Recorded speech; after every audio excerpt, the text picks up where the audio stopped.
Praise the lord. ఈ రోజు దేవుని వాక్యం యెషయా గ్రంథము 45వ అధ్యాయము 3వ వచనము. అంధకార స్థలములలో ఉంచబడిన నిధులను, రహస్య స్థలములలోని మరుగైన ధనమును నీకిచ్చెదను.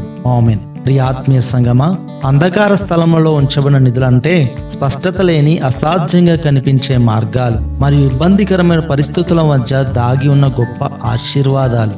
రహస్య స్థలములలోని మరుగైన ధనం అంటే మనం ఆశించిన దీవెనలు, మన ఊహలకు అందని దేవుని ప్రణాళికలు. అవి పూర్తిగా దేవుని కృప వలన మాత్రమే లభించేవి. ఇవన్నీ ప్రత్యేక సమయాని కోసం దాచిపెట్టబడ్డవి. కనుక ప్రియ విశ్వాసి, నీ జీవితంలో ఎన్నో అనుకోని విపత్తులు, ఆర్థిక కష్ట నష్టాలు, అపజయాలు ఎదుర్కొనవచ్చు. దేవుడు నిన్ను చీకట్లోకి నడిపిస్తున్నట్లు అనిపించినా నిజానికి తాను సిద్ధం చేసిన రహస్య దీవెనల నిధుల వైపు నిన్ను నడిపిస్తున్నాడు. కనుక ధైర్యంగా ముందుకు సాగుము. ఆయన తన ఆశీర్వాద ధననిధి నీకు అనుగ్రహించునుగాక. ఆమేన్.